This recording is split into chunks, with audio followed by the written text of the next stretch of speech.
Are you going to post your 2016 pictures? No. Why? No. Why not? I want to see 2016, Spencer. No, nobody needs to see that. I feel like we would have been really good friends in 2016. I think we would be friends at most stages if we linked up, honestly. I think so. Now, Osei, I don't know. Osei seemed like he was wilding in 2016. Oh, yeah, bro. Your videos were funny. Bro. So much alcohol, bro. How old were you in 2016? 18. Jesus Christ. 18, 19. Like, I know alcohol. I know that's funny because like y'all were younger, but like I look at my younger self and I'm like, bro, so much alcohol, bro, at such a young age. Like I shouldn't have been drinking like that. Life was fun though. Yeah. Life was a lot of fun. 2016 was definitely a time. I went through and I saw some of my pictures and I was kind of where you're at, where people don't need to see that at all. I will happily sit this trend out. Yeah, I don't Looking know. crazy, bro. It is funny to see where everyone started though. Because people that you met when they're like 25, you know, have your life together, it's like easy to kind of create this image of them. But seeing everyone when they were kind of just fucked up and awkward is very, I don't know, it makes you all feel normal. You can't really be on that pedestal. Mm-hmm. Yeah, I'm going to stay on my pedestal through this trend. I might throw one thing up or something. Nah. The best thing about that trend though, that was when I met probably my best friends. 2016, 2015, 2016. Do you have a lot of high school friends? Close, no. Like people that I consider close, no. Do you go middle school? I have them. I just don't consider like a lot of them very close. Do you look at people a certain type of way if they don't have like old friends or they haven't been able to keep friends with them like throughout their life? No, I think I look at you differently when you're cycling through friends every 2-3 years. Yeah, that's a big thing. But I don't look at people differently if like they don't have like kindergarten friends, elementary friends, high school friends, middle school friends, even college friends. Like I feel like as you grow older, you do change. And if people aren't able to grow with you, then why keep them around? You know what I mean? If you have no kindergarten, middle school, all of that, that's fine. You know what I mean? We were kids. If you don't even got high school friends, what are you hiding? Who are you really? What do you mean? I need to know where you come from a little bit. Like someone's got to be able to check you. Someone's got to be able to like give me the joke about you, what you were doing when you were running around back then, you know? If you have no traces of that, you're hiding something. I agree. Or you were just like, or you was a lame and you really had no friends. Why didn't you have friends? I disagree a little bit because I think the person that I was in high school and the people I was around were always different. But even the weird kid had friends in high school. You're saying zero friends. Zero friends. If you have nobody from that era of life that you are still in contact with, I think I'm allowed to ask questions. I can see where you're coming from. You know what I'm saying, bro? If it's zero people, but I do think I wasn't aligned with a lot of high school people, to be honest. That's fair. That's fair. I mean, shit, you left them in the dust. Damn. You came up. You got money. Now you flex on Nah, them. they got way more money than me. Nah. Definitely. You the richest from your hometown? No. Really? They got hella bread. Are you trying to be like the biggest out of, where you from? I'm broke. I'm not even doing this with you. I'm not even doing this with you. What up, y'all? Welcome back to the Industry Plans Podcast. What is good? Episode 160. Back at y'all, man. I'm Miles. To my left, we got Spencer. To my right, we got Osei. How are we living, y'all? It's been a very, very good week. It's sunny out in LA. I feel better than everyone else living in LA in January while niggas is all bundled up and cold, bro. The weather is beautiful here. It really is. I'm in a great mood, bro. I feel good. How are y'all living? I'm good, man. Gonna take a little weekend trip. Drive up the coast a little bit. Where you going? Enjoy some of this weather up to Santa Barbara. Okay. I think a lot of people that don't like LA realize that like half the draw is like the rest of California. Yeah. Like I think if you don't like LA, it's probably because you haven't been to some of the surrounding cities. Like you gotta drive up the coast and go to Santa Barbara. You gotta go down to fucking San Diego. You gotta go to Joshua Tree. You gotta go to Yosemite. You know what I mean? Big Sur, Carmel, Monterey, the Bay. There's so much you can do in a day's drive. And that's what makes this place really special. I can't lie. I think that a big part of my 2026 being better has been living a bit more like Spencer. Like, I think in the past, you know, I'd hear Spencer say that, go on his rants about, you know, you got to see all this stuff. There's so much going on and be like, yo, dog, like, sounds tiring, bro. But, you know, you really do have to live life. You have to experience these things, bro. I'm trying to do that more, bro. So I'm happy you're going on a trip. Thank you, bro. Highway 1 is open for the first time in like 10 years. But all then the you way. come with the fact like Highway 1. No, all the way. It's a really iconic, beautiful it's probably the prettiest drive I've ever done. It's been closed due to mudslides since like 2018. Or no, 2019, because I did it in 2018. And it just reopened this week. So block off a weekend, drive up to Big Sur, see Highway 1. This nigga's excited for the mudslide road. All right. How you living, Jose? I'm good, man. I think I'm gonna be in LA for a while, actually. I feel like I'm here, I'm settled, I'm loading. You know what I mean? Like, were you planning on leaving? No, but you know what I mean? Like, he's traveling a lot. Yes, I feel like yes. I'm here. Yeah, I don't think I'm leaving. I feel like I get taken out of LA a lot via trips, visiting people, all this stuff. I think for the first time in a while, I think I'm just going to stay put in one place and really just work on my craft across work, fitness, health, just being a better person. I really want to take the first half of this year to lock in and just really like build and make myself better. Fix the foundation is a big part of this early section. I'm on my Cenat.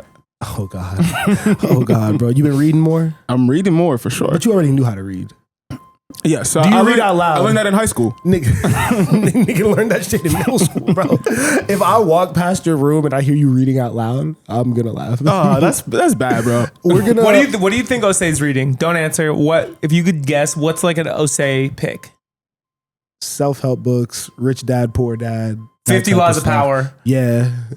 Yeah, he's definitely a 50. No, I think Osei is definitely reading like finance books. That's his bag for Rich sure. Dad, like, Poor Dad is a good call. How to make your money work for you type shit, you know, building a business stuff. 7 things all rich people do. I think the funny thing is guessing what books I might stumble upon because walking into libraries and bookstores is really overwhelming. Because where do you start?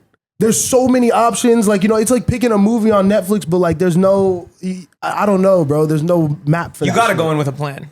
Yeah. You have to go in with a plan. My plan has been like, I want Black people books, but then I realized that's not narrow enough. There's too many options even doing that. It's a lot of good Black people books. What do you like though? Anything. Do you like fiction, nonfiction? I genuinely like enjoy reading. Like that was a past thing. So I'm down to read whatever. I just want something of quality. You know what I mean? And so I feel like I need recommendations almost from people who I trust, you know? So I feel like you need biographies. yeah, right. But that's basic. I'm like, damn. No, they're so fire. Like I'm reading like a really good Basquiat book right now. And it's just like, cause I feel like you would pick up a self-help book and find it corny. Yeah, you know what I mean? yeah. But like, if you read like a memoir of a really successful executive or of like a really impactful artist, you're getting those lessons, but you're getting them through lived stories, and you can also speak more eloquently about these people you admire. Yeah. You know? We're gonna come back to reading and Cenat later. We have to start off with music because we did have 2 very major releases in hip hop. A$AP Rocky, J. Cole. We'll start off with Rocky. He dropped Don't Be Dumb after 5 years of teasing, it feels like, at least, bro. Yeah. Full-length project from him. I think that we all were very excited about it because we've seen Rocky the celebrity moving around for the last couple of years in a very new way because he's cuffed. He's not on his player shit anymore. Obviously, he's doing the acting things. He had the Denzel movie earlier this year. He has the Ray-Bans thing going on. So Rocky is still very alive and well and seen, but we didn't know what he was going to be doing musically. The last thing he gave us was Testing, which wasn't necessarily well received by everyone. I'm still a fan of it. I'm going to stand on saying that that was a really dope creative project from him, but the general consensus on that wasn't that it was a super strong body of work. What do you do with that? Being one of the biggest rappers of your era, seeing a lot of people that you come up with kind of age out. I think we were all just wondering, how does he stay relevant? Do you guys feel like it was a successful release for him a couple days after being able to live with it? Yeah, I feel like the release was successful. I feel like it was dope to see him get back into the zeitgeist and get back into people's popular opinion, you know what I mean? I think we've seen a lot of rollouts that may not have actually hit the mark when it comes to just like making sure that people are like, my album is coming out. I think Rocky did a really good job of that. Did I personally like the music? As an album, no. I don't think it was a strong offering from Rocky. I think it had strong moments. Yeah. I think Playa was really dope. I think Stop Snitching was really dope. I think Punk Rocky and that music video and that visual we got from him was super dope. But I found like when I was listening to it, it was all over the place. There wasn't really a lot of cohesion. There was a lot of different ideas. And I think we're used to seeing Rocky's mind go to a lot of different places. But since Testing, I don't think there's been any cohesion to what he's done. I think that this is a good final project from Rocky. I don't think we need more new ASAP Rocky music. I think that ASAP Rocky put this nigga has retirement. I think there's a lot of different stuff that ASAP Rocky is doing that is super dope in fashion, in the culture, that is more beneficial to the rest of his career. Okay. Yeah, it's bad news, bro, but ASAP Rocky did not save hip hop. Damn. He didn't put the cape on today? He didn't put the cape on. I felt like with the expectations and with the hype, well, those are like unfair expectations to have, that one man is going to revive this genre and drop a classic. When you tease something for 8 years like this. No one was looking for A$AP Rocky to save hip hop. You don't think? There was not a soul. I think a lot his of core people fans. were. I think his core fans were definitely. I'm saying his core fans. I don't know what a core fan looks like. But what I'm saying is that his core fans were like, this is going to be an amazing project. He's teased this for 8 years. He's been working on it for 8 years. We're seeing all these different visuals, these different ideas. I'm excited for it. Yeah, and I think we've entered a phase where everyone kind of has accepted that the next generation isn't going to save hip hop, and we're looking for the last one again. You know, Rocky, Cole, Kendrick come back, because outside of Don Toliver and Top, you know, nobody's doing it for the next generation. Calling another nigga Top is crazy. And that's where I disagree with you. I think that there is a whole subculture that is thriving right now in hip hop. It's just not what came up in 2016. Let's keep it Rocky though. Go ahead. I think that Rocky is suffering from his own creation. Okay. Nobody said we need Don't Be Dumb. Nobody 5 years ago, when this whole first thing started, was like, Rocky has to create this big body of work, his magnum opus, whatever. Like, he came out with a date and a concept and said, this is what I'm going to deliver to you. And then time after time, kept pushing the project back, kept building up a little bit of hype and then pushing the project back, kept dropping a single and then pushing the project back. So he continually would put himself in the zeitgeist. No one was like forcing him to do this, similar to how everyone is asking questions now, where is Baby Keem, you know? It felt a little different to me. So for him to do all of that and then drop a project that to me wasn't terrible, but felt kind of similar to what he did with Testing, where there's cool ideas, there's cool concepts, but it doesn't feel fully fleshed out from start to finish. I don't understand the 2-disc thing. I don't understand the bonus track stuff. It's like, it almost felt rushed, but there was no reason to rush it.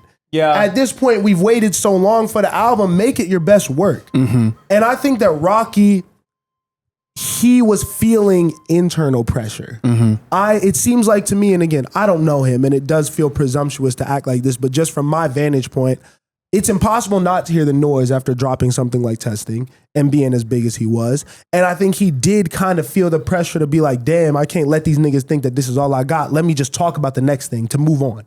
You know, let me just start a different type of conversation, since y'all clearly wasn't fucking with the last shit. And he started talking about it before it was all the way done. Tyler even spoke about this, because Tyler, you know, is like, obviously they're super close. They have a really great relationship. But he was like, the one thing that I wish for Rocky is he would just stop announcing things before they're finished. I think that's a really good lesson that young artists could learn, is when you're developing your marketing plan, I think you need way less on the front side of the release and way more on the back side.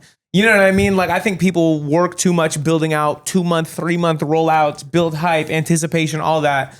Look at somebody like Tyler that has tight 2-week rollouts. Yeah. But then 6 months, once the music is delivered, 6 months to 2 years of content plans, shoots, creative world building. Like, do most of your work once the album's out. You know? Yeah, I think this idea of first week sales has really like fucked up a lot of things. Yeah. I think people are aiming for the first week number, and then they're not focused on what comes after that, how this project lives in the world after that. I guess. And I don't really, how does first week numbers relate to this though? Did this feel like he was like searching for that? I was more speaking to Spencer's point about like having rollout content post release. Yes. Because I think especially with hip hop projects, right? A lot of the times one song will carry an album. Yeah. And so people are like, I need a good first week so that I have a solid narrative, and then I need a hit record, and then I don't got to worry about the rest of the project. And Rocky went on the podcast and kind of spoke about this. He's like, I would never sacrifice my art just for like numbers and things like that. Like, he's like, we all know the formula. You could work with this person, and it's going to do this on the charts. You know what I mean? This producer, this artist is a feature. Like, he kind of spoke to knowing the formula. But to me, I watched that and I was like, you may think you know the formula, but what if that shit worked back in 2012, 2013, 2015, but that's not going to work now. I think that he might be working with a bit of an outdated formula to me, maybe. I don't know. I don't want to just come at it like this was a super bad body of work because there were some really, really strong songs I think we should highlight. Like you said, bro, the Brent Faiyaz feature is fucking insane. Yeah. That is a special track for both of them. It was obviously a Brent leak that was floating around last year, but they bodied that shit, bro. Yeah. Yeah, I love that song. That's like a elite top tier A$AP Rocky love song. 100%. I think that the first half of the album when he was trying to do the like high energy shit, like I think he was more so like setting the tone for what to expect on the project. I didn't love it all lyrically, but I do think there was some really, really dope production choices throughout. We talked about in the reaction. His flows were really, really impressive. Like there were moments when I was just like, you as a rapper right now are really impressing me because that's not what you're always known for, you know? You normally say fly shit, but your technical ability was shining through on moments on this project, so that was encouraging to see. I mean, Store Your Flow. Yeah, that's a great diss. That is a really, and it's not even just like a diss. You know what I mean? Like there are disses on it, but I think it's just a great song. You know what I mean? Like I think the hook is good. It's more than just like a Drake diss. Like that's like a really great, not only performance track, but I think song that's gonna get playlisting, song that's gonna be in people's headphones. Yeah, but you have to like, we can't gloss over the fact that was a diss because like I sat back and I was thinking about it like, yo, what Drake was doing was psychotic with Rocky. I have children with this woman. Yeah. Stop talking about my baby moms, bro. Like that's insanely disrespectful, bro. He had to shoot at that nigga crazy, bro. And you see Rihanna commenting today? Yeah. But he did call her. Let me not. You know what I mean? Can you call Rihanna a bitch?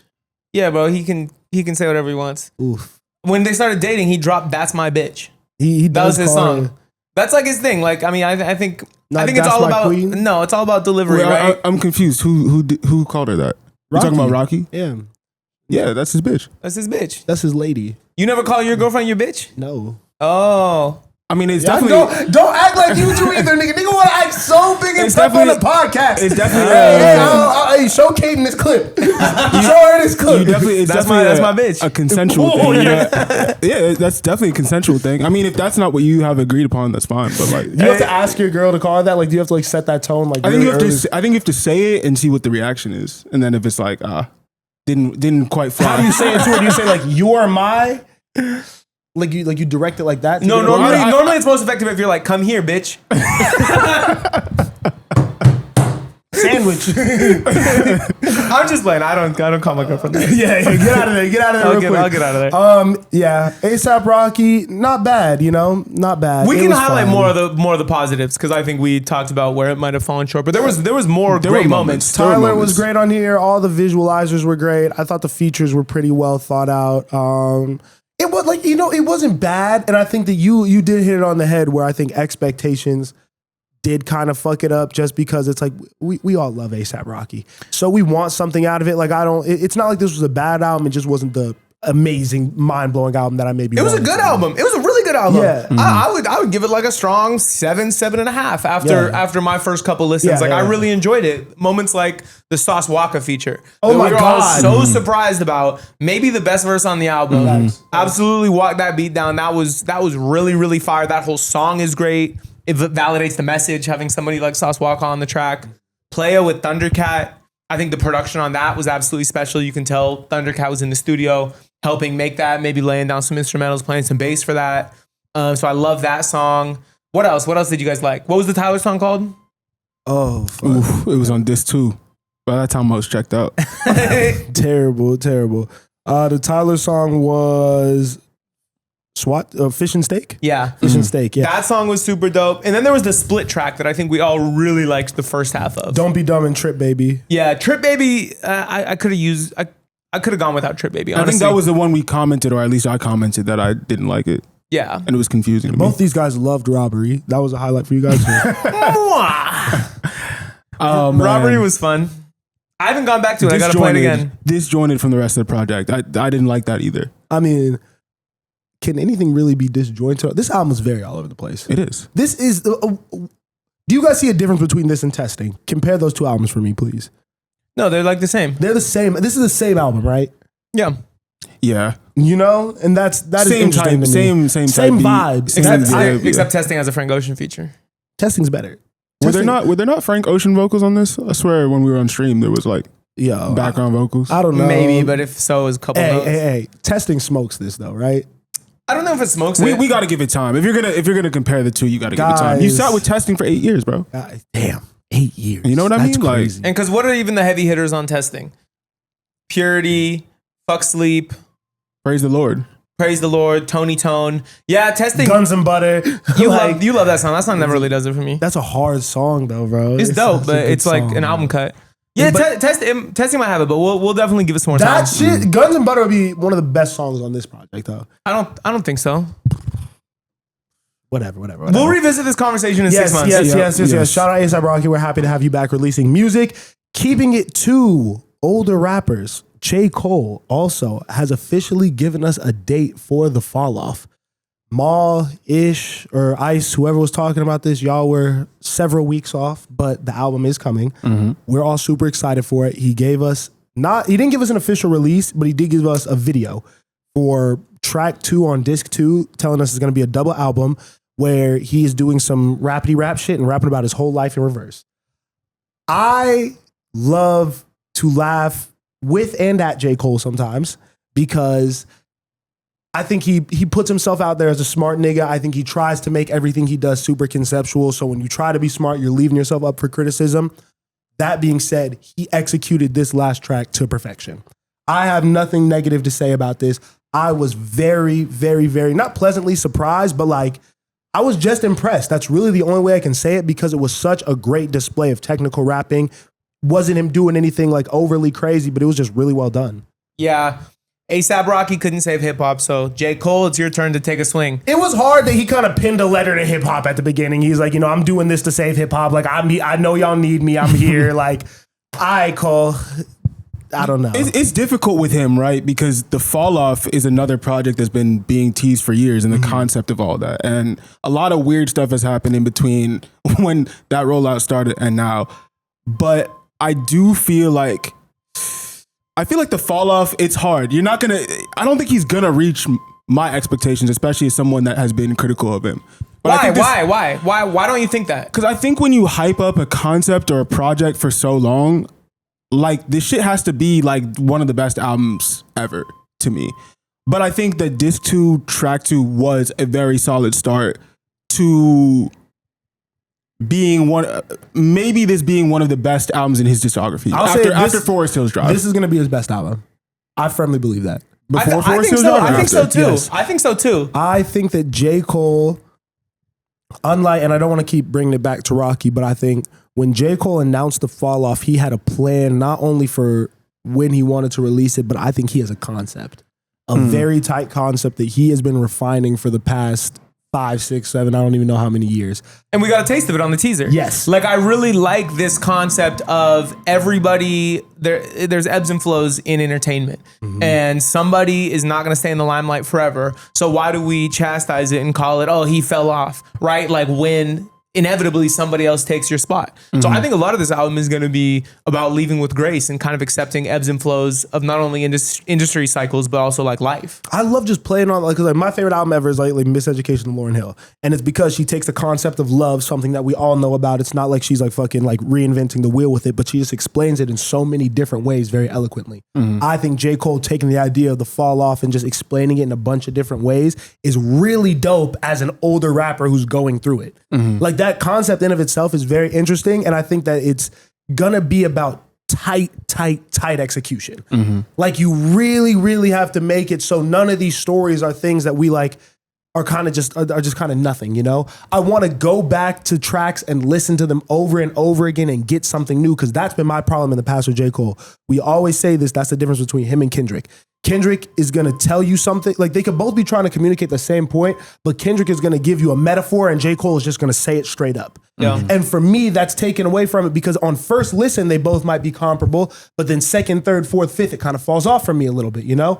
This storytelling shit he did on this last song, this is something where it's like, oh, that was dope, and I took away the concept the first time, but second and third listen, I'm picking up on things that I might have missed, you know? He's bringing that in a little bit more that you can only get that result from really working on an idea and refining it and getting your pen better over the years. So Yeah, I have high expectations. Yeah, and he's been tight so far. Like to me, everything Pause. yeah, that's crazy. That's crazy. But everything that he's released has been really refined, really polished, and honestly, like a great offering. Like the album teaser trailer skit where he's washing his Phantom in the car wash and the self wash. Yeah. So tough, so on brand, but also like fly. He's not on the bike anymore, obviously. You know what I mean? I hate this nigga, bro. So humble. The cover art, incredible. I love the way the cover looks. I think that's really important. Honestly, I think it's really underrated and like yeah, I won't even take it back to Rocky. But that's tight. And then the song and the visual, everything's been perfect so far from the fall off. So keep it rolling. Yeah. How many? It's I want to say February 6th. It comes out. Yeah. 2626. Okay, so we have about like 2-3 more weeks for it. I'm excited for it. A lot of people are speculating we're gonna get a mixtape maybe before. It's a boy? He did say it's a boy, and I mean we're right on time for him to do something on January 21st. Right? Isn't that the name of one of his more popular songs on his birthday? 24. Oh, it's his birthday too? Okay, yeah. So I don't know. That could be a cool moment to do like a little 5-6 song mixtape before the album. If we get It's a Boy on his birthday, It'd be great. I'd laugh. Or maybe the double album. One is It's a Boy and the other is The Fall Off. You know? Don't name an album It's a Boy. Don't put that out. This did make me think though, because this kind of has to be a classic. Right? Like with the hype, with who he is. That's literally what I said. Yeah, I agree. Okay. So cool. I was thinking, like, what was the like last rap classic we got? Like the most recent album that in the culture. Oh no, sorry, not just rap classic. What was the last classic we've received from a popular rapper, like a household name? I mean, To Pimp. I would say Damn is that. A little more recent. You could say Damn was a classic.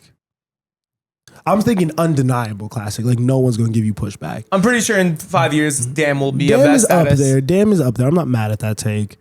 I have a take, but niggas don't want to hear that. V's. That's a classic album. It's a classic trap album. I asked from like a household name though. Yeah. Because I'm talking about Future. When did Hendrix come out? 2017. I think that might be a classic to me. I'm sorry. That's a fair answer. Is that crazy? No, that's not crazy. Over Hendrix though. Hendrix, yeah. I thought you said the Future subtitles. No. Hendrix is the one for me.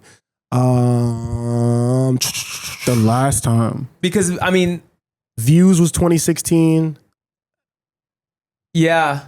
Like I feel like we haven't gotten one of these in 8-9 years. I feel like when I hear questions like this, I want to see what we've gotten in the last 10 years. Well, and it's also Honestly Nevermind. Honestly Nevermind is the last classic we got. Honestly Nevermind is not a classic And album. Honestly Nevermind is going to be a classic album. No, it is.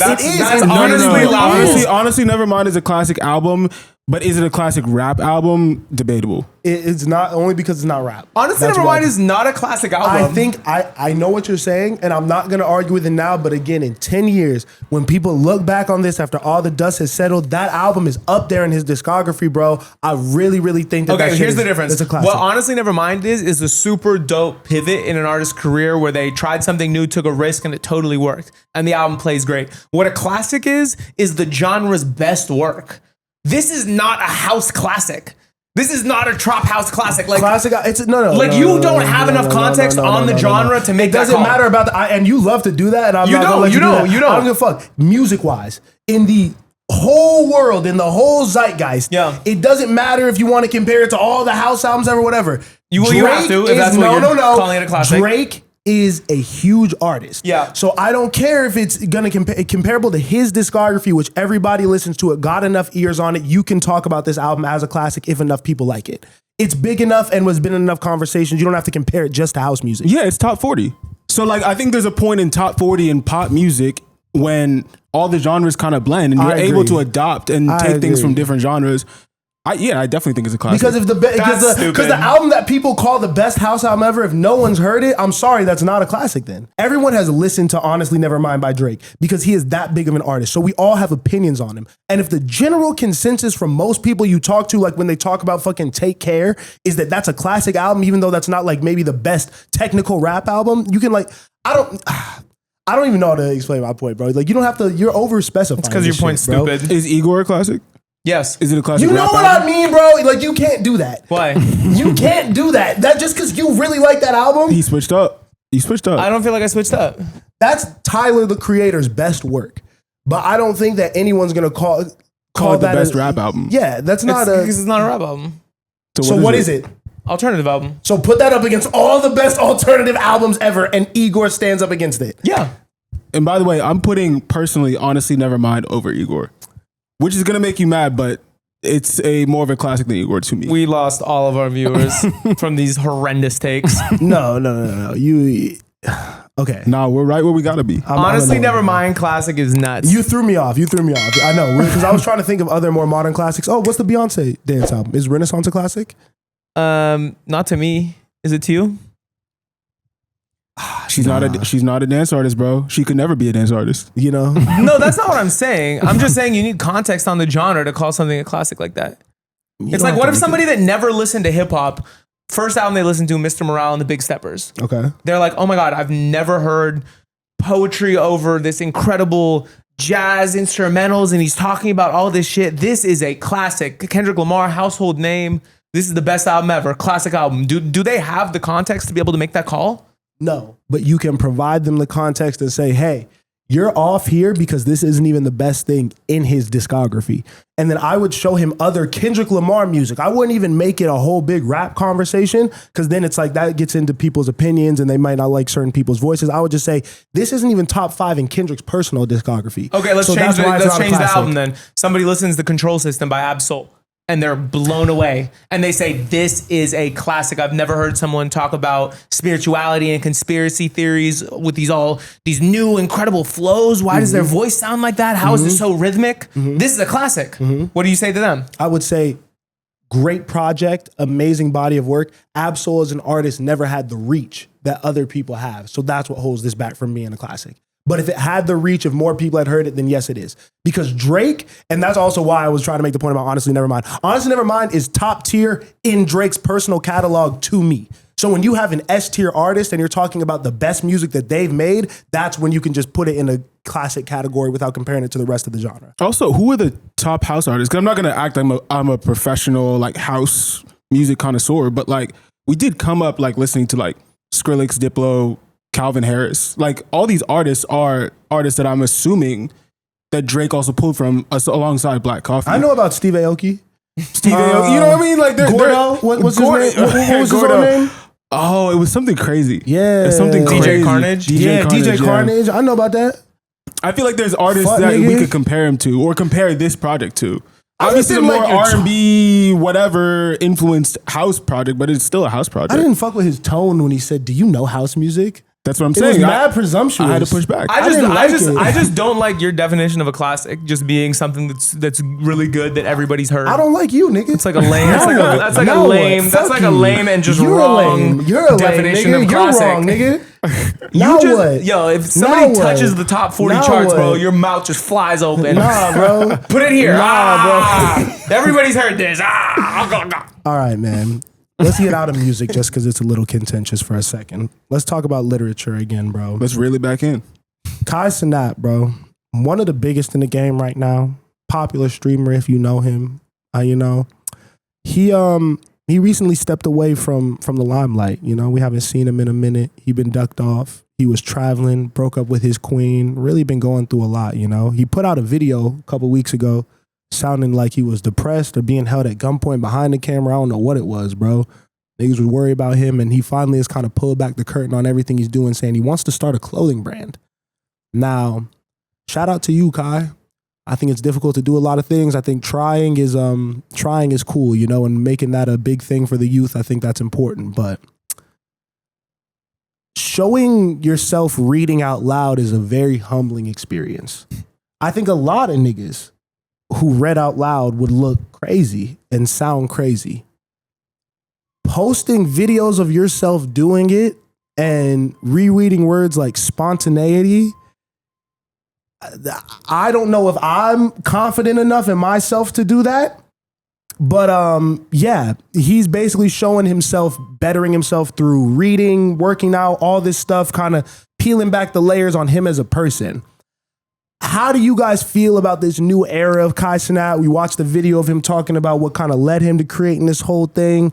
It seems like he's really trying to start a new wave for himself. I don't know, but the internet is definitely giving their opinions on it, so I'm interested to hear what you guys have to think. Yeah, I like it. And a lot of people are critical of Kai Cenat right now, but if you've ever been through a breakup, or if I was going through the situation, I'd be doing everything from opening a restaurant and becoming a chef to, I don't know, opening a museum. You know what I mean? I would be doing the things, because when you're in that mode, it's like you're trying to rebuild. You're in the gym. You know what I'm saying? You won't see this greatness. You know what I'm saying? You're doing the chest presses. You're doing the squat. You're doing everything, bro. You're gonna see greatness within me. Osei is the type of world is nigga gonna see greatness within me, You are the bro. type of nigga to break up with a girl and open a restaurant in her neighborhood. Her favorite food spot. And that is Named after her. And that is my point. Literally. And that is my point. Kai Cenat is somebody that 24 years old has reached the mountaintop of entrepreneurship.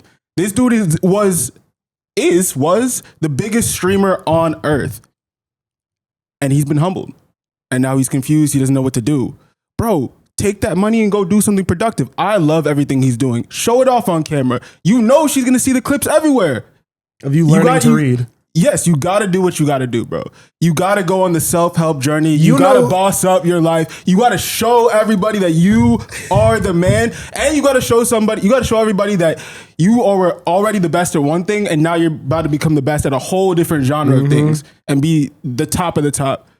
Live 3 lives in 1 life. That's what you got. That's what you got to be on, bro. I really fuck with what Kai's doing. I love that he's documenting all of it. A lot of people are critical, but there's a lot of people that couldn't even do the first thing he did. That's a fact. Couldn't do half the first thing he did. Couldn't do a quarter of the first thing he did. I agree. So that's where I'm at with it. Yeah, I agree, but for slightly different reasons. I don't think I necessarily factored the breakup much into this, but I love the way you broke it down. For me, I think I love the idea of not glamorizing the building of a platform, you know, and continuing to push a platform. I think today, in today's world, the ways that you have to become successful and the ways that you have, the methods you have to take to build a platform are tedious and probably not great for mental health. It's a lot of social media. It's a lot of building digitally, online, expanding quantity. Like we're in it right now. You know what I mean? Just pumping out content. And I think sometimes that gets glamorized and then people want to just keep going and keep building and getting bigger and bigger and better and better.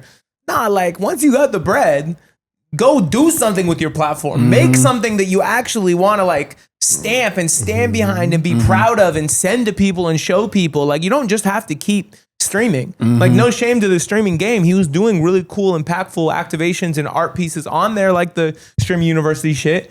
But no, go make some high fashion shit that you're really proud of and really lights a fire inside of you, and you don't have to be on camera 24/7. Like just go get a better life. Like you've earned it. Yeah, I think that watching that I Quit video for the second time kind of gave me a bit more perspective on it, because Kai and a lot of streamers, I think, are suffering from a lack of understanding of the platform, the genre, what they do. I think that people have now accepted the fact that these kids are everywhere.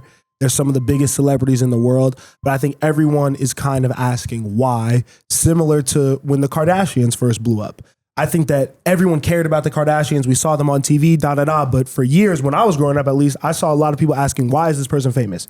What have they done? And it took all of them jumping into different business endeavors, starting different brands for people to really understand why they were becoming mainstays in the culture.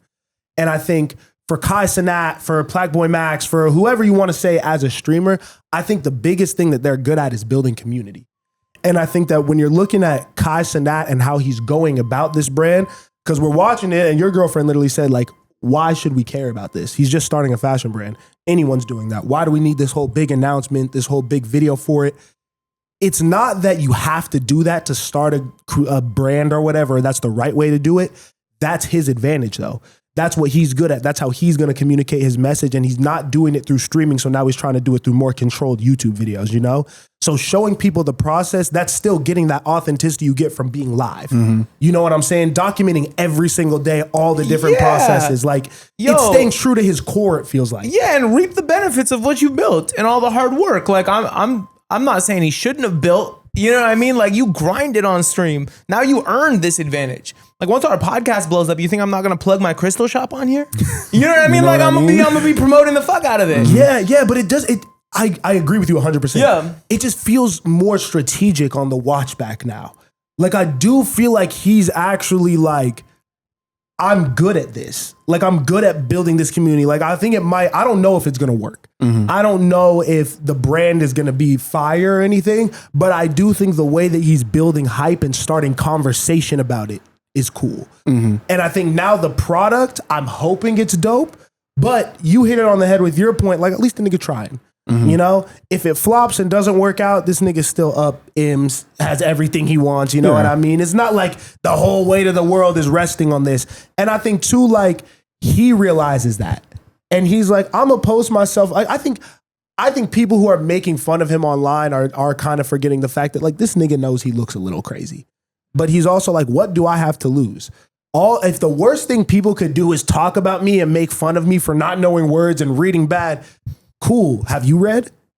What's the last book you opened? You know what I'm saying? Because I may not know as many words as you now, but if I read 10 books this year and you read 0, I'm going to catch up to you and eventually surpass you in vocabulary and all of that. And I got 10 times the resources as you. And I got the bread. So when he puts it all together, I do think that he has the ability to like really, really make an impactful statement with this brand, with the way that he's changing the content. You could tell that niggas like Kevin Hart, Drewski, all them niggas that are up mad M's and a little bit older than him got in his ear and talked to him about like, okay, like you built a dope foundation, you're starting, you broke through, you did it. Now what do you do with all this fame? What do you do with all this opportunity? You're only 24, you have your whole life ahead of you. How do you continue to have a legacy in this shit? Yeah, it's and this might be just getting a little bit, not off topic, but just like freestyling a little bit. But like, I feel like when it comes to Kai, it was hard for me to pinpoint the why. I think there was a lot of success that he had and a lot of viewership, but a lot of what he built was built in theater. I feel like it was built in jest. Like it was like people were watching his streams for the guest episodes and like what he was gonna do next and all that. It was reality TV, but he always felt like the butt of the joke almost sometimes. And I feel like as you grow older, you don't always want to be entertaining people in that way. You want to be taken seriously. You want to make meaningful art. I think that's part of what he's going through right now, is trying to at least perfect the why and make it more refined and use his platform, like you've been saying, to like put good into the world. The reading part is a little bit funny, and I think he should improve on that because I feel like it is a little bit self-deprecating, but there is something to reading out loud and becoming a better speaker. That's something I resonated with. I was like, damn, like the reading part and the fact that you're like mispronouncing words, I don't know if this is what I want to watch, but I do like that you're practicing speaking and putting your message out there, because watching that video, I don't think he's all the way refined when it comes to that and explaining what he's doing. Yeah, your point about the why, I really resonate with and like, because I think we're watching him in real time learn a truth that as like a society we have forgotten, which is that fame is not the goal. It's a byproduct of great creation. You know what I mean? And I think we've got that fucked up because now you can monetize fame. You can monetize influence. In today's society, and probably for the last 15, 20 years, it's been the case that once you're famous, you get a bag because you can post about it and all that. But that should never have been the motivating factor. Nobody should be working to get famous. Fame should be a byproduct of doing something else great. I agree, but did you feel like he ever embodied that? I feel like Kai Cenat was never moving with that kind of like, oh, I'm Mr. Famous guy, oh, I'm a celebrity, da-da-da. Like, I think the whole point of streaming or being an influencer is to get famous, to get more people to watch your streams. I disagree. I think that when a kid starts streaming, they want to entertain. I think it's like the new YouTube. I think that when you were uploading YouTube videos early on, I don't think you were necessarily trying to get famous. I think you were trying to just put art out there because you were genuinely interested in it, right? Like you enjoyed playing guitar or whatever and you wanted to just post it on YouTube. I think these kids are the same way. I think that what he saw was realizing the limitations of that. Well, I would push back because what's the why? Like Jose was saying, my why for posting YouTube videos of me playing guitar is I want to be a great guitarist and I want to share me playing guitar. Yes, fuck with me, right? What was his art? I think he didn't know. I think he, exactly. So listen. I don't think he was chasing celebrity. I think he wanted to be a creator and didn't know how because he didn't have like traditional skills, right? He's like, I'm not a rapper. I'm not all of these things. And he was like, I just want to create and I don't know how to do it. I don't know how to keep doing it, and he fell into streaming because he was just a creative person. And that felt limitless at a time, I think streaming for a lot of people is like, you could do anything on here. It's kind of like a blank canvas. And he literally took it to the max. He maxed out his creative outlet. There was nothing more he could do on Twitch. Yeah, I think you're saying what we're saying. Miles is really good at telling your point back to you. No, I know. No, so you're saying he didn't know what his art was, so he decided the best and the most smart thing to do was build a platform and get famous. Because I don't think he was chasing celebrity and trying to get famous. He was chasing a platform, so when he figured out his art form, he had an advantage. I don't think which he was is what chasing happens. a platform. I think he was trying to build a TV show. Like whenever I watched Kai Cenat or I heard him speak about it or I watched the guests that he would bring on like the iCarly people and shit like that. Like I think to me, or like if you look at like the AMP videos, those are like big productions. It's like reality TV, like you said. I think he was actually trying to build out like shows and things like that. It wasn't like he was just trying to do this so people were watching the stream. I think he's a real creative is what I'm saying. I feel like just saying that you were just building something without like a purpose, like, or he didn't have any idea what he was doing almost like cheapens what he was doing for years. Like, I do think there is some validity to what he's been doing. I don't think he was just like aimlessly moving for 5 years. I think he was building one of the largest platforms in the world. So when he decided what he wanted to do, he could do it. And for a second, he thought it was building TV shows. So he built some of those and they worked. And now he's realized it's doing fashion and he's going to use that to amplify that. I don't think it's fashion either, honestly. Like, I think that he's just going to, I don't even know what he's going to end up doing. Cause like, I think there's a chance that these clothes are whack. Have you seen some of this nigga's fits? Like, I don't know if Kai Cenat is like going to end up dropping like the craziest fashion line ever and a bunch of people are going to go buy it. I just think that he's a creative nigga who's going to try a bunch of shit and I'm going to be very interested to see what he ends up falling on when he's 40. I think this nigga needs to be an actor for real. And I think this is the kind of like last layer I see. Jokes aside, I do think that Kai wants to be perceived as cool. I think sometimes he's perceived as a little bit corny and a little inauthentic. And who's somebody that he sees as cool? All the fashion dudes. Fashion dudes can be off camera, mysterious, not post on social media and be perceived as cool. I'm sure when he dipped off Mafiathon 3 and went traveling in Europe I'm sure he saw a lot of things and felt like, damn, I don't really want to be on camera all the time. I don't really want to have to put my face out there every single day and do all that.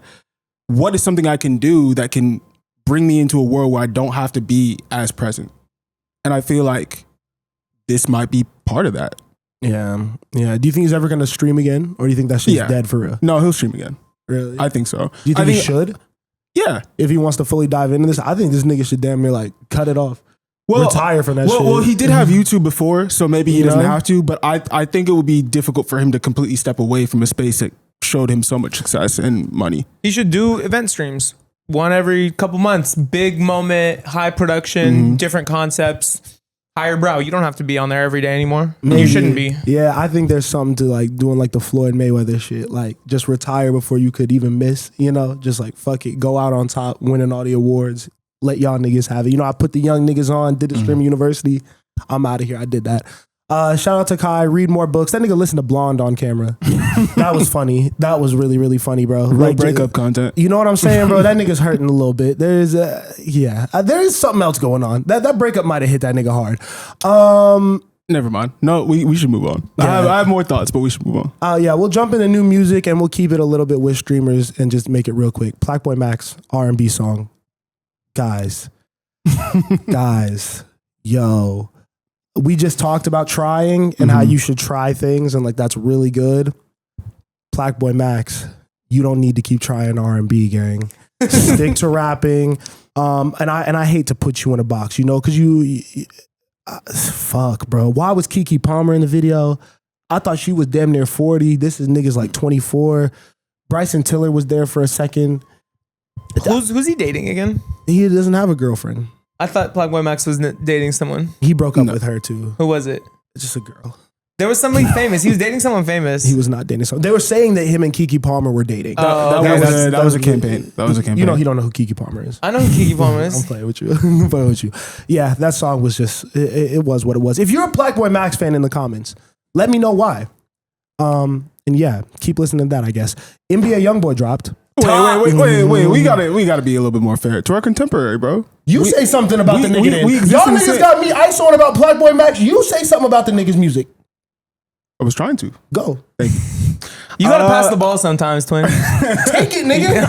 Take it. You say something. You just be plowing through the topics, not even a chance. Can I say something about it, please? Blackboy Max featuring Bryson Tiller. Come on. I did not love the song, but I do love that he tried. And I think that we are entering an era, especially in hip hop and R&B, where you do have to be excellent. And I don't want to hear it if you're not excellent, to be honest. So go back to the studio, keep working on it, come up with something better. Shout out to you, though, for trying. That's what you want me to pass the rock for?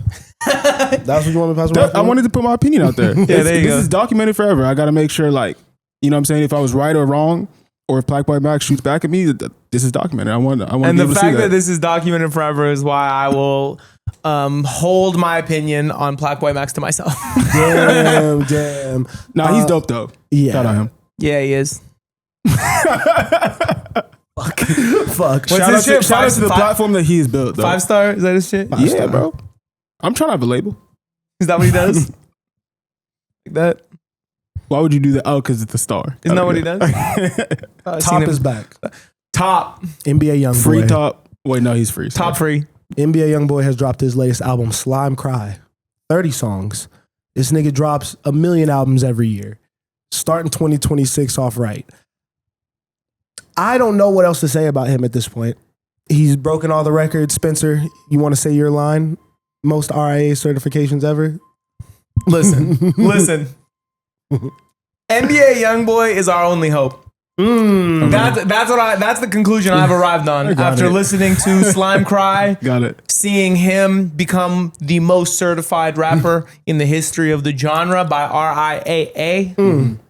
You know, at the end of the day, there's just nobody doing it to the scale of Top. I think that B. Dot actually had a very interesting point about this. Okay. He quote tweeted NBA Youngboy being the most certified and asked this question. He said, with this many certifications, why isn't his catalog recognizable outside of his fan base?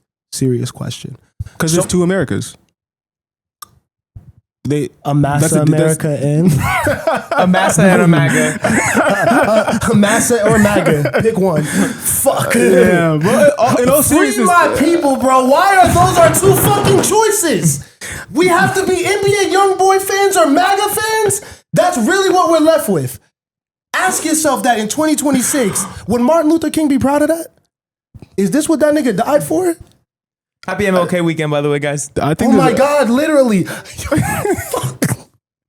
You guys will get your annual Venmo on Monday. Your annual $5 That's Venmo. our reparations. Yeah, your reparations. My pockets to yours. Nah, but there's two Americas. I genuinely feel like, especially when it comes to rap music, like there's people that are interested in the mainstream, like artists, mainstream sounds, all that different type stuff. There might be like 5 Americas. Because you think about like even the underground. Yeah. There's an underground lane which people are counting out and they're not even considering as part of hip hop, even though that's a growing movement. We saw with the Rolling Loud lineup, like there's a push for that type of music and there's a demand for that type of music. And then you have NBA Youngboy, you have Rod Wave, you have No Cap, you have Rilo, you have Lil Baby, I'll put him in there. Like there's a whole lane of music where the narrative on one side of the internet might be, oh, fell off, oh, this, that, and third, oh, too violent, all that. But then you go to the touring side and it's arenas, it's stadiums. Like these guys are doing it. I believe if Rod Wave put out a gospel album right now, he would sell out SoFi 5 times. So you don't think that, do you ever think that Youngboy's crazy certifications and YouTube views and all the numbers that we know he do, will that ever translate into mainstream, more traditional success like we're used to seeing from the biggest rappers out? No, because it's rock and roll. It's everything that Youngboy does is super explicit. There's not a lot of songs that he has made that can be played on the radio like that. But I feel like the closest thing he had to like a real moment in recent history, because there's definitely been other songs by him that have been big, was like Nevada. Like that's a song that was like a leak and like could be played on the radio. He needs and a is more mask mainstream. off, like a mask off by Future. Because I think Future's always talk kind of crazy and talk like kind of street shit, but he was able to find some crossover. I don't think he needs a mask off. I think he needs a DS2. I agree. Because I think why those numbers are what they are is because of the quantity at the end of the day. When you drop this many projects every year, your streams are probably going to go up if you have demand for this music. But there's going to be less of a moment, less marketing around each project, less budget allocated towards projects, cementing them as cultural moments. So at the end of the day, you don't get a classic. But songs are becoming certified, so those individual songs are going up. That's not a byproduct of the whole catalog. You know what I mean? Yeah.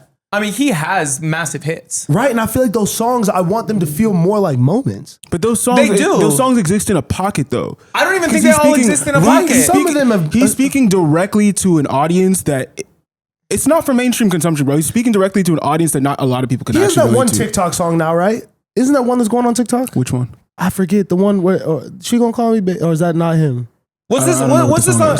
I feel like I'm Gucci Mane in 2006. Yeah, Make No Sense went crazy. Or no, yes, that one went crazy. Outside Today. Outside Today. He has like cultural smashes. And I think maybe he got those mad early, similar to like Kodak got No Flocking at 16. Like maybe he just got those more mainstream records out super early on, because Outside Today was everywhere. Yeah. Yeah.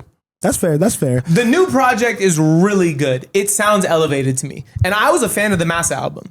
But I think this one is honestly a lot better. I think it does sound like he is trying to transcend into that upper echelon of artistry where you're just not even bound by a genre, but just S tier. You know what I'm saying? Does it feel intentional? It feels more intentional. This one feels more intentional than some of the other projects he's dropped in the past few years. There are songs that sound like they could go and that reach outside of this pocket that you're talking about. Like I listened to Teary Eyed with Burna Boy, and I'm like, this is fire, and this could be for everyone. It reminded me of What's Your Name with Youngboy and Tyler. Mm-hmm.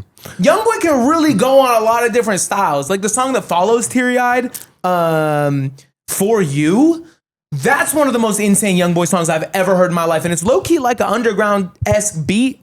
But it's like very somber. He's doing a whole different flow, a whole different voice. There were a lot of show-stopping moments on this album that really influenced me to come and say this today. Because I was very impressed. I think you're right. I think you're right to be impressed by this. I think what's going to really be the difference between him continuing to elevate and building off this is going to be when you're in the space that he's in right now. I think that everything he touches is gold right now. I think he has his finger on the pulse, like we always say. He's obviously super young. Like he is the moment that's going on right now. So do you just rest on your laurels and put out shit that you think is fly for the next 2-3 years and kind of skate off that and then kind of trail off? Or do you push the genre more? Because he didn't have to get Burna Boy and Jelly Roll on this. That does kind of speak to you guys' the intentionality point of him trying to make bigger records and things like that. If you keep trying with your sound and doing all this other shit, because melodically, not many people can match him. I think that's when he comes off super, super special to me, when he does that shit. Like, obviously, when he's rapping the street shit, like, the delivery, the energy, and all of that is really, really dope. But he could get a radio record. Yeah. He could get a song that, like, people are really, really singing everywhere, and he needs to get another club record and stuff like that. But Youngboy got it right now. He's at the top of the game. You know what I like also about Youngboy's shot at being, hip hop's chance. And this is the last thing I'll say about Youngboy is like, I feel like there is a disconnect between the underground scene now and what inspired it and what the genre was leading up until that point, to the point where you play a lot of that shit for older people and they're like, what is this? They're like appalled by it. This isn't hip hop, I don't think the same is true of Youngboy. I think there is a direct line. I hear like a Lil Wayne influence on this album sometimes in the way that he raps. I think he's technically a really great rapper. And I think that is what's different from him and kind of the rivalry movement, which I think is kind of what you touched on, which is the underground sound. But his voice, bro, like I like it, but I've played Youngboy for people and they're just like, I don't get it. Well, I mean, people said the same thing about Kendrick for years. It was the voice. They were like, I don't like the voice. Oh yeah. No, I know a ton of people that said, no, I like I know what you're saying. But I've heard that criticism, but like when people would criticize Kendrick for his voice, they would do it with a certain tone of respect. I feel like people, when they criticize Youngboy, they're almost dismissive of him. Like Kendrick has always been in that air since Good Kid, Mad City, where people would be like, really dope rapper, talented, but not for me, when they would speak about him in a negative way. I think some people are just like, yo, why would I listen to NBA Youngboy? And don't even give him the chance. I just want to figure out how he can get more people to give him a legitimate chance. Because I feel like he does deserve it and people kind of write him off before they even hear the music. I don't think he needs to. I think he's going to achieve way more success and get way more money and just be a bigger artist without You're right. a mainstream cosign. Yeah. Ooh. It would be cool. He's had mainstream. It would be. No, but I'm saying like. I feel you. I'm saying by being accepted by the mainstream. Yeah. I don't think NBA. It would be dope if NBA Youngboy won a Grammy. He actually, if he does the right collaborations, he might. But I don't think he needs that, bro. I don't think you need that validation when you're doing what he's doing. The only thing I think he needs, and I'll just revisit the album thing, is I would love to see him take 1 year to craft one album, one really good album, and get his label to put the whole annual budget into marketing it, take a stab at world building, bring on a fire creative director, make that album. Because it's honestly what we say future, but he also reminds me of Wayne with all the mixtapes. When Wayne was flooding, you know what I mean? But the difference is Wayne made the Carter 3 and made the Carter 2, you know, where he has those seminal bodies of work that you can point to. But he made that while dropping a bunch of other shit. Right. That's true. So, but I think the difference is that was the album that the label promoted. Yeah. It was also the structure of the industry at the time allowed you to do both simultaneously. When today it's like everything is an album. Which AI Youngboy is he on? What do you mean, Wayne? No, Which Youngboy. Which AI Youngboy is NBA Youngboy on? 2? What are you talking about? 3. I think he's on 3. He's put out 3? No, I think he's only put out 2. He's only put out 2. Yeah, I think that could be his series. Oh, interesting. You know what I mean? Okay. Like, if you're good, whenever you drop that, yeah. whenever you put that title on a series, you got to approach that project with a little more. Right. No, that's fair because AI Youngboy 3 could be Carter 3 because Carter 1 and 2 were a lot more similar to the mixtapes than Carter 3 was. AI Youngboy 2 is also really good. Yeah, it's not as good as Youngboy could be a GOAT, yo. If he already is. Yeah. But there's a couple things he could do that would make him an undeniable legend in hip hop. He's the number one rapper out right now. I think that's a fair thing, but we'll see where he keeps going. Lexa Gates walked on a wheel for a really long time. I don't know if we have to get too much into it. I didn't listen to the whole I Am album, but I do want to kind of just talk about stunts and like doing those type of activations for music. So if you don't know, she walked on a wheel for 10 hours to promote her new album. To me, I don't think Lexa Gates makes bad music or anything, but I do think that as an up and coming artist, it's important to like make people give a fuck about you and find creative ways to do that. I don't know if this did that for me just because I didn't really get the connection between walking on a wheel and the music. It did. What was it did it for you?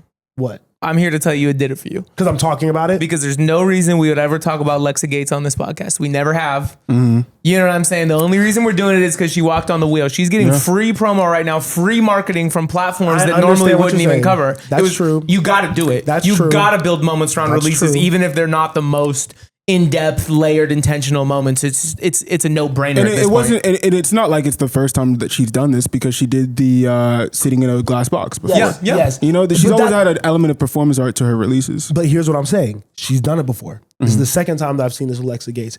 Is the point of all of this, and I'm asking a question, I'm not making a statement, is the point of these marketing stunts for me to see it, or is the point of it for me to take something away from it? The point is for people to know her name and give her album a chance. Yes. Because honestly, it worked so well. We wouldn't have talked about this. But and I didn't listen to the album. But you know, before we started the pod, you said play the Lexa Gates album because we're going to talk about it. And so I clicked on it, gave her a stream, and now that we've had all this discussion, I am going to listen to the album, and I might not have before. It totally worked. Also, it just came out, and I think I would say I'd speak for all of us when we're not like the biggest like fans of the music quite yet. I mean, I like it. I'm just not like... No. What? Because I know you like Amy Winehouse, and I know you like Mac Miller, and I know you like West Side Gun. Right. And you would be lying to me if you said that this wasn't cosplay of all three of those artists. It is.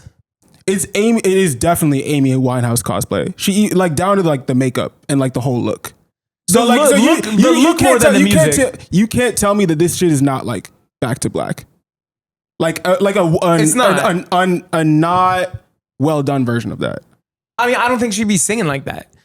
Like Amy. Like Amy is one of the best vocalists of all time. I feel like the tone, I feel like the delivery of like what she's trying to do. I think it's just her vibe and disposition. Yeah. And like the look. And I think she's very like, that's the aesthetic she's going for. And then musically, she's Mac Miller, West Side Gun type shit. But then like, I guess like, yeah, lyrically maybe a little bit, but no. Amy, it's super Mac Miller. Swimming Mac Miller is the blueprint for sure. But I like your mood board. Amy, Mac, Westside, that's a good mood board. And those are the three artists I love. So like, even though she's not there yet, and she's not making music that could stand next to any of them, I still love that sound. Like just because Samara Sin isn't as good as Smino doesn't mean I'm not gonna fucking play her shit because I love that sound. You know what I mean? Like, moving on from that take. okay, Not the worst take, but what was I gonna say? Because that is a thing for me. you don't like imitators that aren't as good. If there is a better version of an artist than you, and you're directly trying to do that, like it's just so obvious that you are trying to bite from this tree and they're doing it way better than you, I'm gonna go listen to them. Why would I listen to you? You've already heard all the Mac Miller albums. But why not just try to, like, because there's a million Mac Miller clones. There's a million Young Tyler, Steve Lacy, whatever artist you want to say is the North Star for a lot of them. I listen to the ones who aren't derivative but are influenced by it, you know? But if you're like just like one-to-one comparison shit, I don't want to listen to you. Yeah. That's fair. I'm also biased because I think she's a little weird. Like we're not gonna go in on Lexa. No. She scares me though, like a little bit. Like she looks like the girl that like sits in the corner of the classroom and just stares at everyone and like screams once in a while. It is real. No, seriously. Like, have you ever actually had class with a girl like that? But that's her thing. Yeah, well, yeah, like middle school. But like that's like her thing though. So I'm sure that she's got a whole fan base and a whole group of people that like that. It's just not me. Yeah, and I don't want to like make this a whole Lexa thing. I was more so like, I do want to have like just a wider conversation about like just promoting your album and interesting ways to do it, and was this an effective way? But I think that you did have a good point about it, Spencer. You know, if I saw it and I'm talking about it, it was effective. You know, a couple people are probably gonna listen to the album. So the promo was dope. She got strong calves.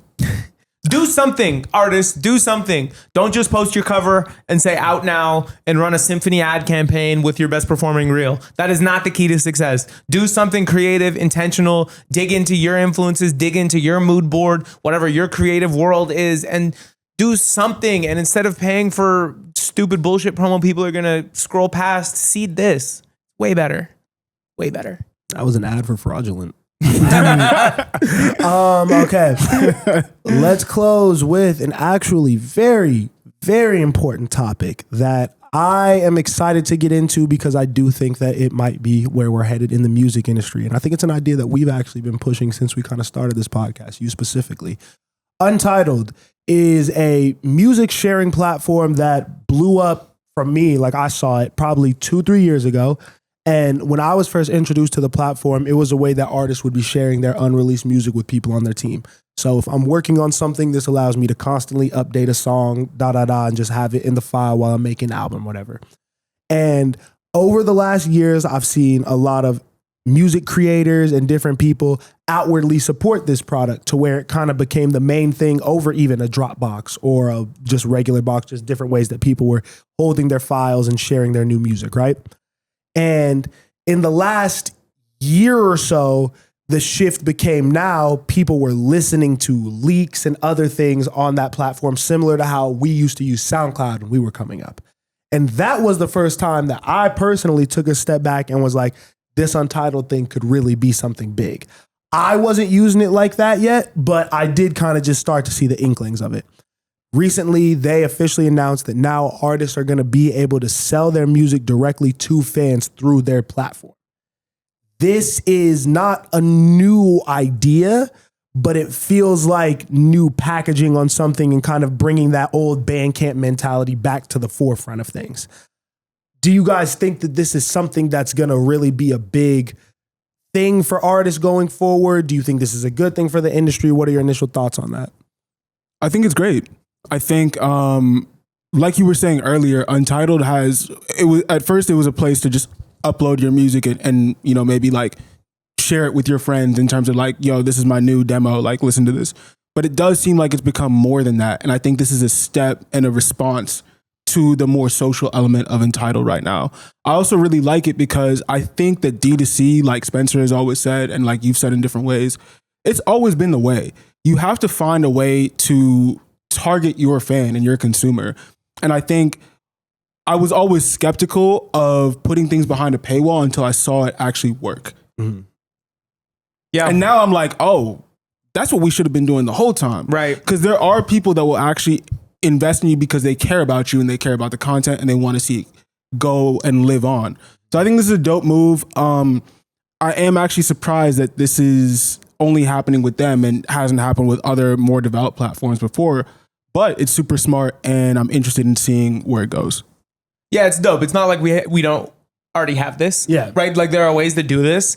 But the more somebody needs to crack the UI, right, to D2C, because I don't think there is a good user experience that rewards people to buying music. You know what I mean? If you're using iTunes and you're buying music, or you're buying digital downloads directly from artist websites, you're getting, in the latter case, you're getting WAV files or MP3 files that then you need to go through a really clunky process of putting into your iTunes and putting on your phone. Yeah. If you want to listen to these and playlist these. So there isn't really a good system for people that want to do this. You know, like I've tried many times to like download leaks and stuff and like figure out unique ways to get them into my Spotify library and playlist. It's always a headache. It always ends up getting disconnected and the songs leave my phone and I can't play them anymore. You know what I mean? So what we do really need an interface. Is Untitled the interface? I don't know. I think it's going to be dictated of whether a bunch of artists use it. You know what I'm saying? Because like what's making Patreon successful is a lot of creators are buying into it. So you have one interface, one app for the consumer where they can have lots of different creators they like. People don't want to have 100 apps. People wouldn't download a Stereo Vision app right now to watch our content and pay $5, but people would subscribe to our Patreon. You know what I'm saying? So we need artists to buy into the idea. That's how it's always been. If we're going to shift the industry, it needs to start with the artists shifting and using the platform. And now it just seems like there's an easier way to do that because most artists, like you said, are already using Untitled to share unreleased music with their teams. So it seems like a step in the right direction.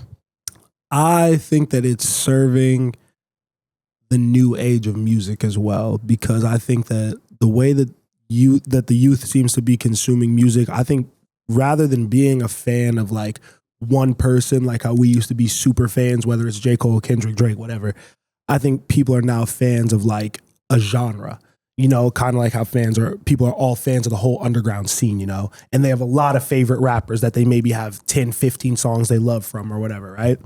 And I think that this kind of allows people to have one space where they can find a specific album or a specific song that they really like from an artist and just share it on there. You know what I mean? Like you could build a community that way. And I think that SoundCloud, all these other platforms, if they would have got on this wave, they might have really had something early on because they had that artist element, you know? A bunch of artists have been fucking with SoundCloud. A bunch of artists go into the fucking SoundCloud offices and they know what that audience is because it's not the biggest artist in the world. It's specifically the up and coming artist, you know? This is an up and coming artist platform. So you don't need Drake to be sharing his shit on Untitled. It would help, but I need like fucking Destroy Lonely and Ken Carson and a bunch of them to upload their projects to it, because I think those are the actual people who are gonna like download it, you know? I don't think a Drake fan is gonna download his album off fucking Untitled because I can just get it on Apple Music. I think you just answered your question from before the pod. And you made it make sense to me. Why? Because before we turned the cameras on, you asked me why didn't SoundCloud already do this? Yeah. Right? Like they already have this model. But I think the streamers are all standing together, because if one streamer builds in an element of D2C, then they will all have to. Just by the way that the market works. You have to match competition. And if now there's a place for you to buy albums on Spotify, on Tidal, on SoundCloud, all it takes is Drake hitting a button. And being like, oh, download it from my website. Or not even download it from my website. You can't stream my site. You can't stream my album. You have to buy it. Everyone's going to buy it. If you can integrate it with your existing library, everyone would buy it. And now the industry has shifted because everybody's seen Drake do it. So now everybody's going to start going D2C on these platforms, and the platforms are going to lose their crazy ROI advantage on licensing contracts. You know what I mean? I feel you. So do you think it'll be a situation where these streamers are going to go to artists and ask, like, do deals with them to license their music? They like already have those. Like, so Spotify and Drake are making money together. Yeah. Like on a bigger scale though than I'm saying like what they are now. You know, like how Drake is getting paid 30 cents on the dollar per stream. I mean, I think a more accurate picture would be to say Republic and Spotify are making music together. Yes. And Drake and Republic are making money together. Yes. Yeah. Like, do you think those deals are going to get restructured like that now? Well, I think I don't think this changes anything. I think what would change everything is if you could buy albums on Spotify. If there was if Spotify. So you don't think Untitled has people rethinking anything? No, because I think the problem is nobody wants their library separated across platforms. And so if Drake drops his album for sale on Untitled only, yes, it's going to make some waves. It's going to be a big moment, but it's not going to be near the moment that it would be if Spotify had that feature integrated and Drake sold his album there. Who's to say it won't be though? Like, I'm just thinking of Wayne coming up, right? And so much of the music that made Wayne who he is wasn't available to the general public. It was mixtapes. Yeah. And that still made an impact on his career.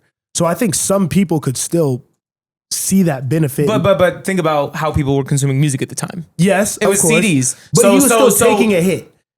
No, but my whole point is that your library needs to live in the same place. And when Wayne was dropping mixtapes, it lived in the same place. It lived in your CD book. Whether you bought it from the major label project or you bought it from the guy selling CDs Well, now out of it his lives trunk. on your phone. No, but it needs to live in an app. I think now. why? I just know. Why can't it be like, if I have to go to the Untitled app to listen to one Drake album and I go to Spotify to do the other, like, I feel you, that is an extra step, but I don't think that's something that's so big of an issue that it's turning people off. It totally is. Especially if you make it easy. I think you and me are in the small minority where you are actively, every time you listen to music, thinking about what do I want to listen to and picking an album. People use playlists. People just build playlists. Of course. But and that album can't be integrated into their playlist, so they're not going to hear it. You're saying that if someone sent the link and said new Drake album on Untitled and they send the link to their group chat, you don't think everyone's clicking that link? And if the shit is good, they're going to want to keep those songs.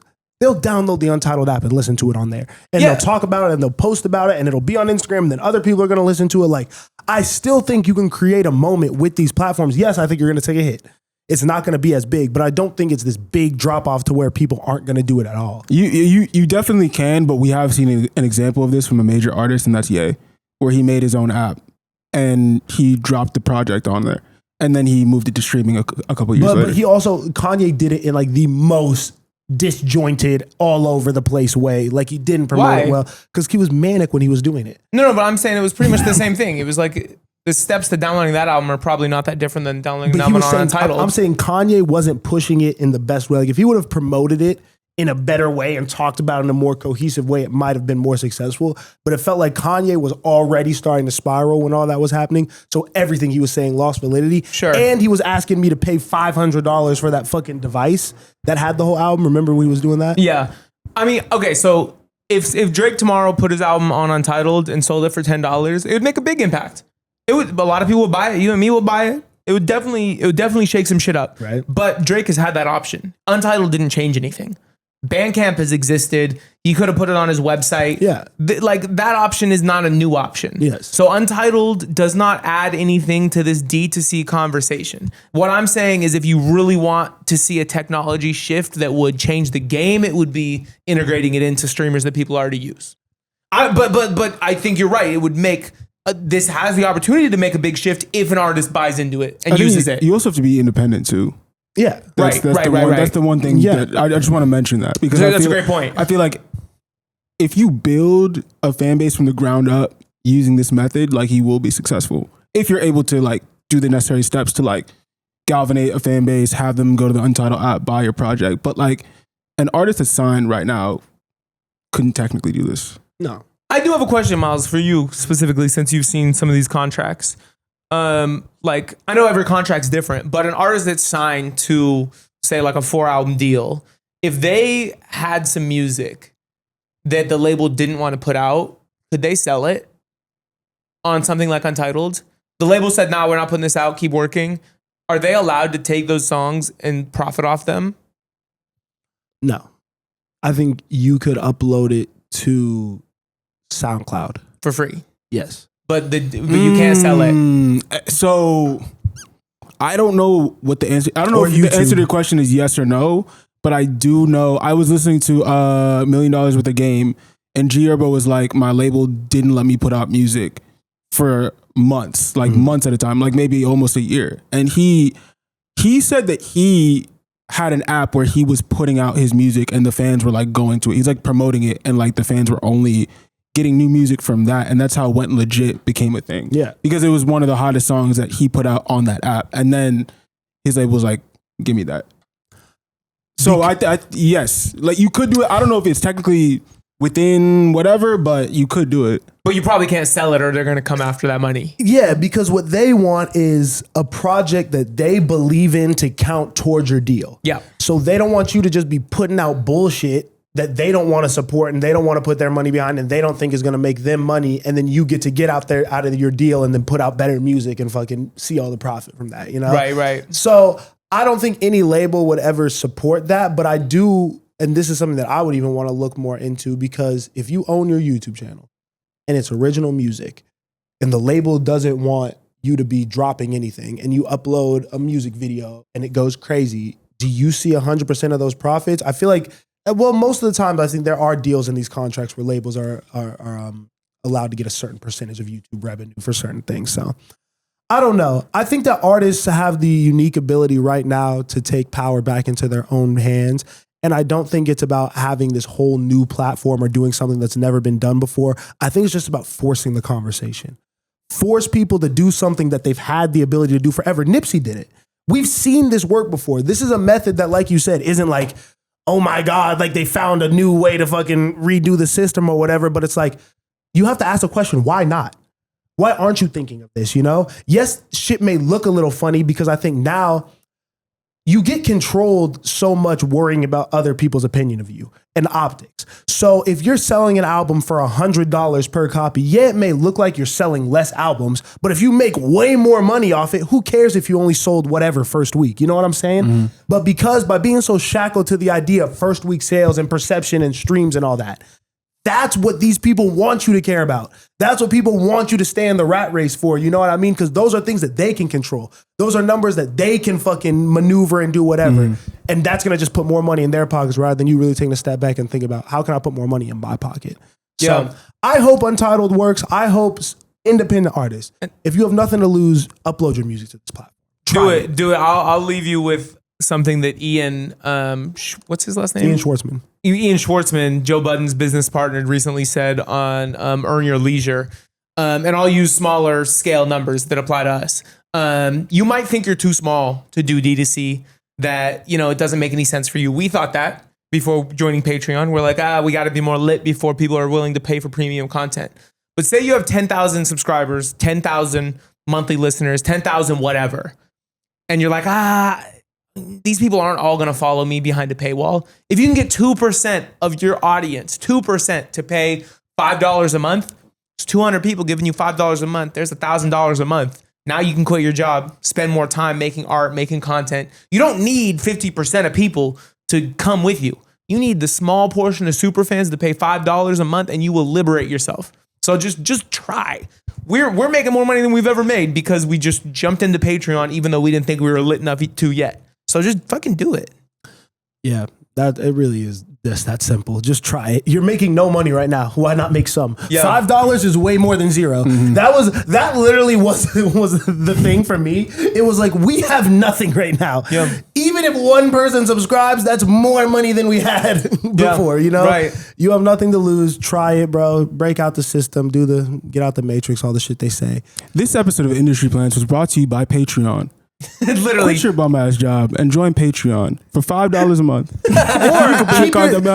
keep your bum ass job and pay for ours. Yes, $5, man. Appreciate y'all for watching. Like, share, comment, subscribe. Tell a friend to tell a friend. Catch y'all next one, man. Peace.